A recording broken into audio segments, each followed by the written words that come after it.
So recently I spoke to a truck driver, and the conversation I had with this truck driver, this independent truck driver, owner operator, leads me to the topic of discussion in this video, which is, who do you work for?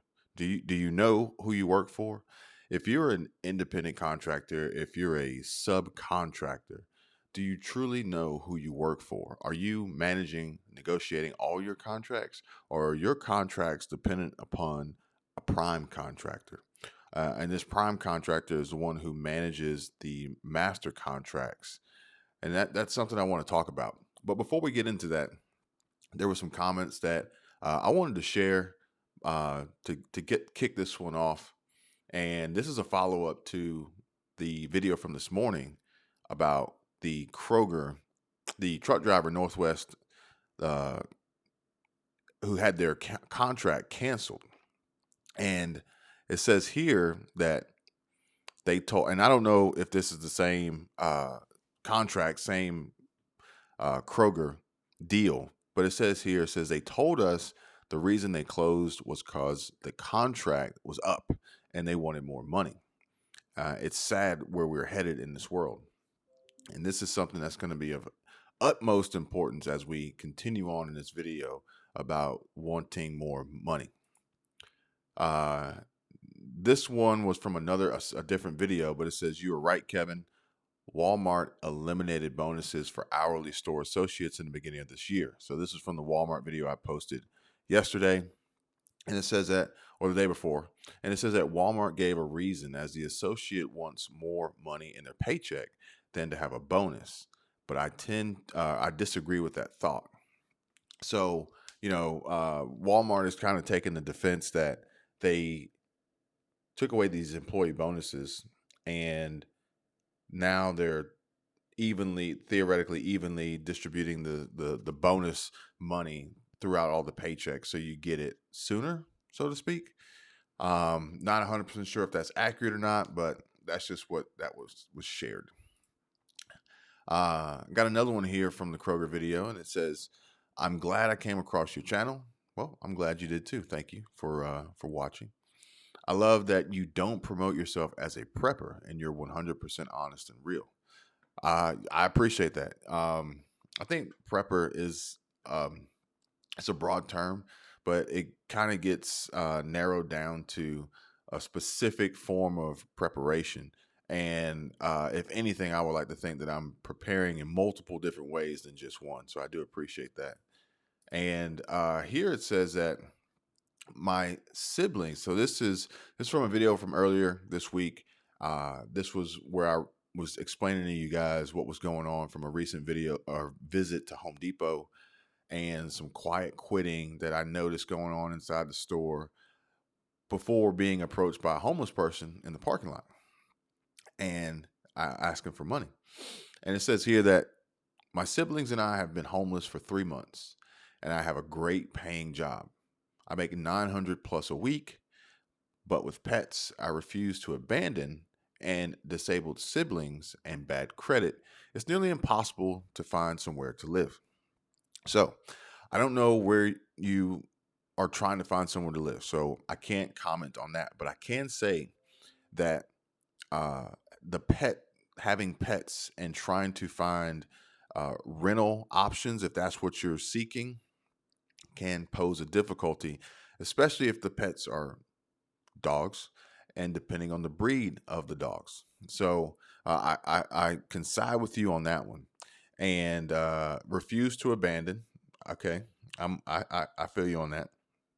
And the disabled siblings, which I assume are in your care, and bad credit. It's nearly impossible to find somewhere to live. So it says I have a great paying job. I make 900 plus a week. That is awesome. Let's just round it up to $1,000 a week. You said 900 plus. Let's round it up to $1,000 a week. That's putting you into a category of earning $52,000 a year before tax. And I would say that that's a good paying job, but without knowing exactly where you live, it's kind of hard uh, to really compare your income to what would be needed for the area, for the region, for the state, whatever. So I can't really comment on that. But I would say, don't stop there. Continue to push. Me personally, I think for most folks, if you can earn $80,000 a year before tax, you're off to a good start. Then you're going to want to work on your budget and some of your ancillary expenses. But with that being said, you have bad credit. Why do you have bad credit? What has caused you to have bad credit? Because whatever it is, why don't we fix that? Why don't we fix that so you no longer have bad credit? Why don't we take you from 900 plus a week to 2,000 a week? How about that? We go to 900 to 2,000 a week, and you keep the pets that you're not going to abandon. You got the siblings you're not going to abandon, and let's fix that credit. Let's fix that credit, and it can be done. It can be done in a relatively short amount of time. So just wanted to throw those out there, a little food for thought from the previous videos. Again, I thank everybody for commenting and engaging. It is really helpful to kind of get people thinking and for us to expand on what we're talking about and get a better idea. Now, uh, as far as the independent contractors, the subcontractors, particularly the truck drivers, if you're not necessarily negotiating your own contracts, then you're not in control. And with similar to the situation that we were talking about this morning, as far as the truck driver, the 16-year truck driving veteran with a perfect driving history and zero missed days, ultimately is now searching for work because the contract that he was relying on has been canceled, but possibly due to no fault of his own, possibly due to the company that he was working for and their negotiations failing. And so if you're not directly negotiating your contracts, you are vulnerable. Okay. And those who are they negotiating to keep the contracts, or are they negotiating to increase how much they're getting paid, which could possibly backfire, which we've seen? I brought that video to you earlier today about the FedEx contractor being terminated and now being sued by FedEx for some of the allegations that he's been making. So put that out there just so you guys are aware. But if the negotiations fail that you're not a part of, will you be out of a job? If the negotiations fail from someone else negotiating the master contract that you're relying on to have routes and deliveries and hours and miles to earn money, if they fail, what happens to you? Because I spoke to a truck driver recently, and he told me, um, and again, something we've spoken about before, people are now on the verge of homelessness and having to make some changes in order to survive this. And part of those changes include living in their cars.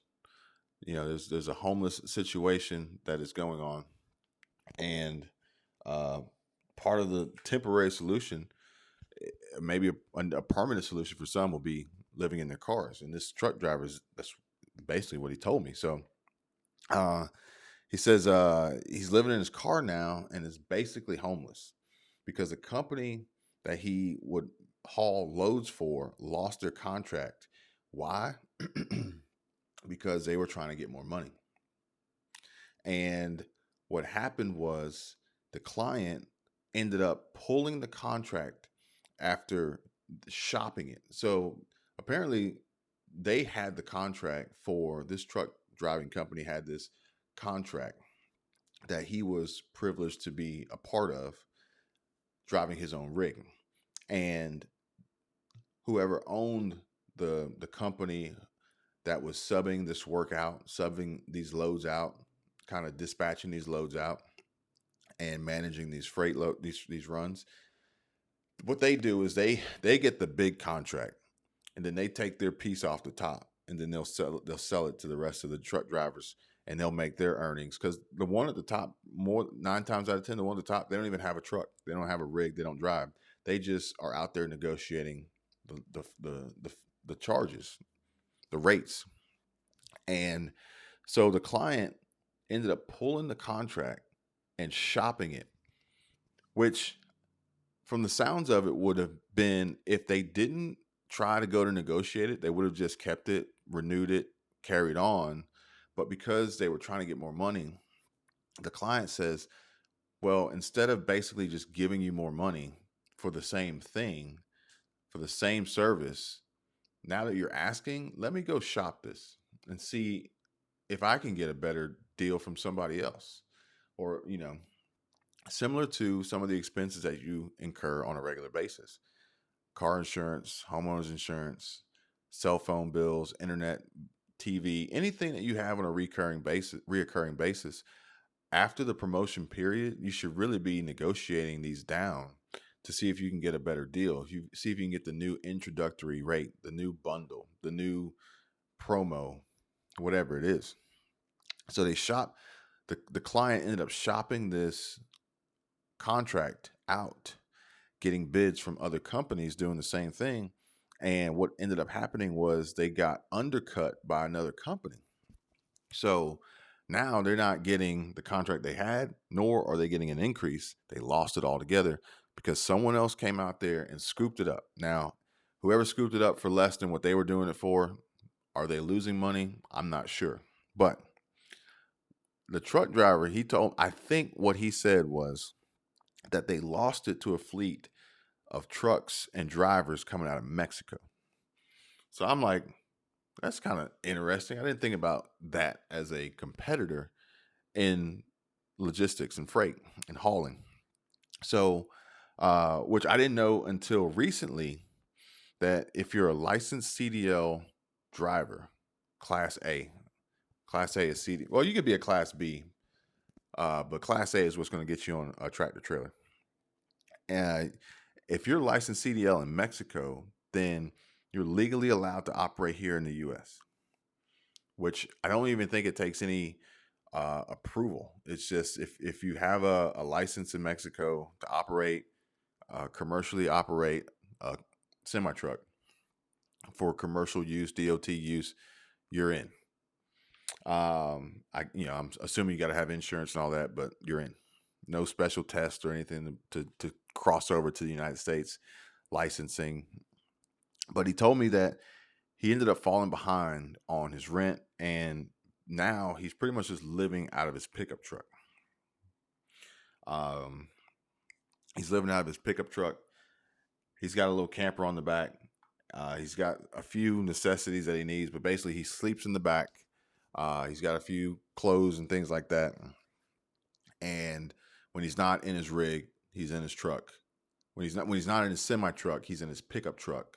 He's got the little shell on the back that you would see at a campsite or something like that. But at the end of the day, this is what he had to do to be able to afford to stay operational. He's falling behind on his rent. Perhaps maybe he could have looked into selling his rig, but then if he sells his rig, he's not making any money. So I think he made a smart move. A lot of people are making these moves through no fault of their own, or being forced backed into these situations. And inflation is a huge factor, because inflation, and this is something we talked about months ago, where I was telling you that businesses are going to feel the squeeze. They're going to feel the credit squeeze. They're going to feel the cash flow squeeze. They're going to feel the inflation squeeze. And the businesses and the consumers and everybody involved, the B2C that I was telling you about, business, consumer, even B2B, because this situation, this contract negotiation was business to business, B2B. They are going to feel the squeeze, and this inflation that we're experiencing, this recession that we're in, is going to cause people on one side to try to negotiate higher rates to make up for the increased operational costs incurred because of inflation, while other businesses are going to be looking to renegotiate and shop out previous deals to lower their costs through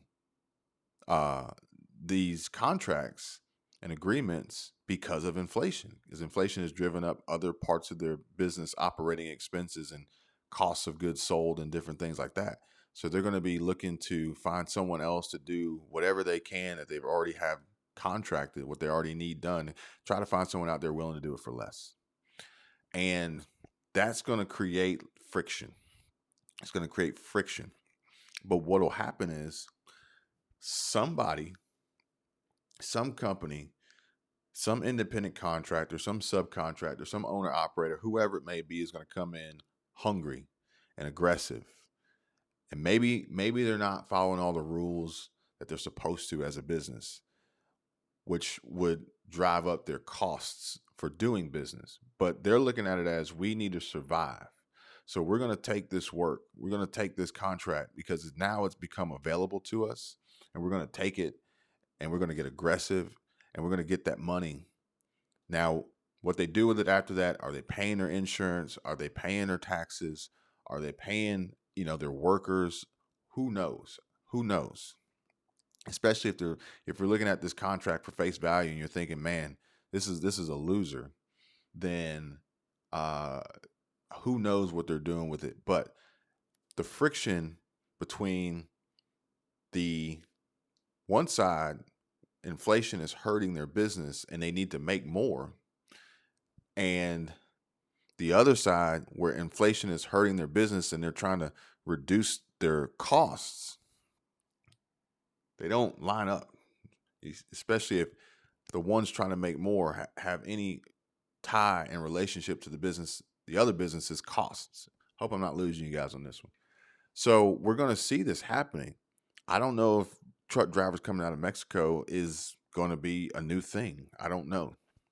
But, it's interesting because I'm hearing two sides of the story of nobody wants to work. And they're hiring, everybody's hiring or has signs up that they're hiring. And then on another side, we have plenty of work. We have plenty of hours. They're allowing us to travel around the country to do some of the work because no one else in other cities and states want to do it. So we're doing it. And the question is, it's like, well, is it that people don't want to work? So it's like, is Senate Minority Leader Mitch McConnell actually right, where people don't want to work and they have plenty of money from stimulus checks that they don't need to go to work? Or is it that they do want to work, but they're not willing to work for not enough to get by, to survive, to pay their bills, to have money for the work that they're doing? But then there's still a handful of people out there willing to do the work for what they're doing it for or less, by perhaps maybe cutting some corners elsewhere, especially in an independent, in a subcontractor role where you're getting paid 100% up front, more than likely, as a 1099. And it's on you to make sure you pay your taxes, make sure you pay your employees, make sure you pay your business licensing fees, make sure you pay your insurance and all that. And if we got a wave of folks coming in here willing to do the work for the lower prices that other people or other companies are willing to pay just to get the money, knowing that they're not going to pay their debts, then we could be in a little bit of that death spiral I was telling you about, because that it's not sustainable, and eventually it's going to come to a head, and who knows where we'll be at that point. But I wanted to share that with you guys. I'm going to continue to bring you some updates as far as what I'm hearing, what I'm seeing. Perhaps maybe we'll have some more interviews on the channel with some folks out there in the trucking industry, working in retail, Walmart, Target, grocery. I got had a lot of emails today from educators, from teachers wanting to share stories and information.